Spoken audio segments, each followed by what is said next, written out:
Sekarang saya tantang, sebetulnya harga minyak kan tidak usah naik Pak Nur. Kalau perjanjian kontrak-kontrak asing itu menguntungkan Indonesia, kalau perlu kita batalkan. Nah, maksudku, perang pun ayo kita lakoni, aku gelem. Cuman sekarang, Cak Nun, Pak Taufik Kemas, Cak Nun, berani nggak membuat perempuan-perempuan di Indonesia membuat laki-lakinya berani perang? Itu aja. Itu aja.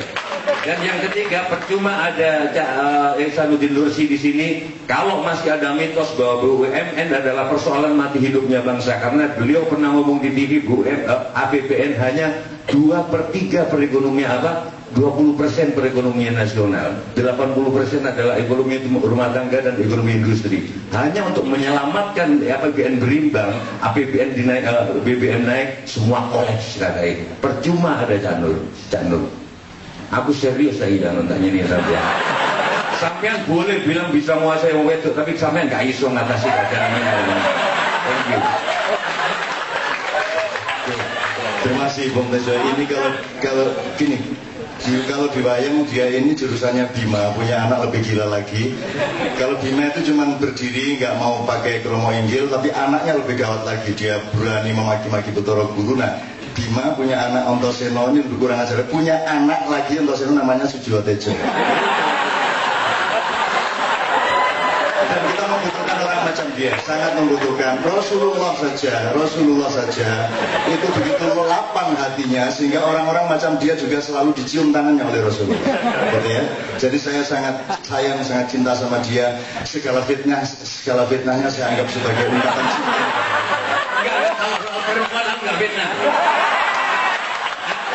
Aku lihat dengan mata kepala sendiri. Demi Allah wallahi.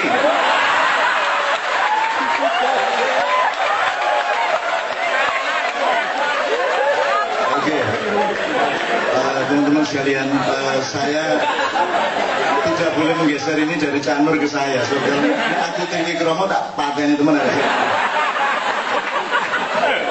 Oke Mas sekalian, waktu kita sudah sangat mendesak. Saya mohon dengan sangat sekarang Gusmus sudah menyiapkan satu puisi. Dengan saya mohon jangan langsung baca puisi, karena sebenarnya endapan sublimasi dari seluruh yang kita alami pada malam hari ini ada di genggaman tangan beliau. Karena beliau ini Mustafa punya anak Bisri, Bisri punya anak Mustafa, punya anak Bisri, punya anak Mustafa, punya anak aneh itu kan. Jadi Ihsanuddin punya anak Nursi, anaknya Ihsanuddin, anaknya Nursi lagi. Nah, beliau ini, kalau saya pernah menyanyikan Tombo Hati, yang berjasa adalah kakek beliau, karena kakek beliau yang sebenarnya mengarang dan mengumpulkan lagu Tombo Hati itu. Yaitu Mustafa Bisri. Bapak beliau Bisri Mustafa, mbah beliau Mustafa Bisri. Batasnya lagi Bisri Mustafa.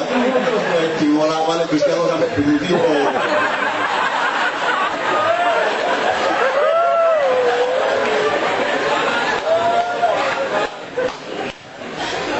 Assalamualaikum warahmatullahi wabarakatuh.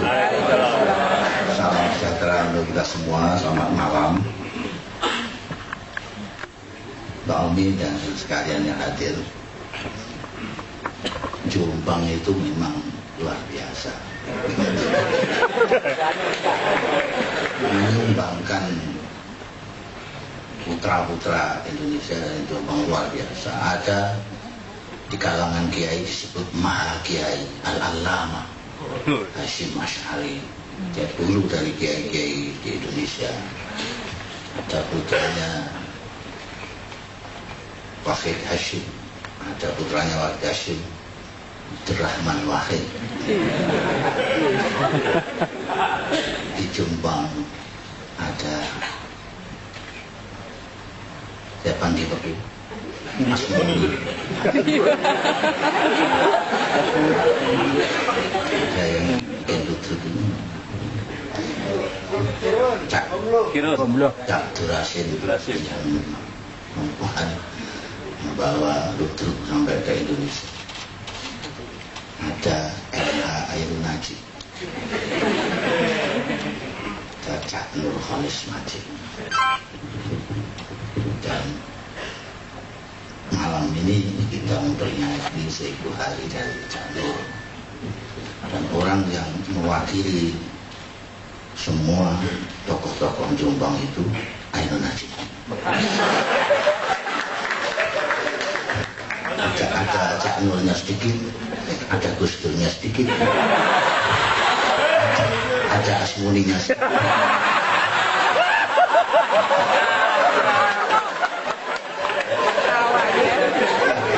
Saya mau komplit sendiri ya. Cak Nur menurut saya adalah, kalau menurut tamsil yang biasa, yang klise tentang gajah, Cak Nur itu orang yang sudah melihat gajah secara keseluruhan. Ada orang yang hanya melihat gajah itu dari kakinya saja, kemudian dengan ngotot merasa bahwa gajah itu ada seperti bumbung, yang melihat seperti kipas karena hanya melihat telinganya saja. Ada yang katanya seperti pedut karena lihat ekornya saja, dan kayak laron karena melihat matanya saja.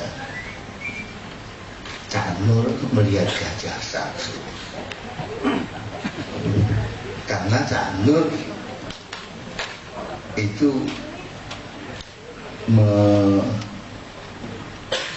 bukan hanya memperhatikan, tapi menghayati betul apa yang selamat datang Bang Abah Tanjung.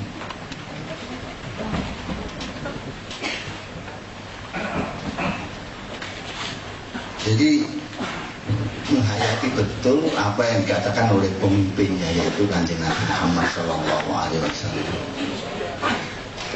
Salah satu yang saya yakin dipegang teguh oleh Cak Nur adalah dawuhnya Kanjeng Nabi yang menyatakan bahwa orang itu tetap pandai selama orang itu mau belajar. Kalau seseorang berhenti belajar karena merasa pandai, mulailah dia bodoh. Cak Nur belajar minal mahdi ilal lahdi, tidak pernah berhenti. Beliau mempunyai pedoman, kita selalu mengatakan ihdinas siratal mustaqim, karena kita masih dalam proses menuju kepada jalan yang lembang itu. Kerendah hatian ini, tawaduk dari Cak Nur inilah yang menyebabkan Cak Nur terus belajar. Sekarang banyak sekali orang yang baru melihat kakinya gajah, lalu merasa yakin bahwa itu gajah, dan mengatakan di mana-mana bahwa gajah itu kayak bumbung. Dan orang yang mengatakan gajah tidak kayak bumbung, dia marah setengah mati. Cak Nur mempunyai referensi marajik yang luar biasa. Dia baca A, dia baca B, dia baca C. Sementara banyak yang lain hanya membaca A saja, lalu mengatakan kebenaran adalah A. Hanya membaca B saja lalu mengatakan yang benar adalah B saja. Maka yang demikian ini kagetan. Lihat ada Ahmadiyah kaget, lihat Cak Nur kaget. Orang kok begitu berani Gusti Allah. Cak Nur ketawa saja. Tapi tadi pengakuannya Cak Nur sendiri, Cak Nur kalau ketemu dengan Cak Nur itu ketawa saja.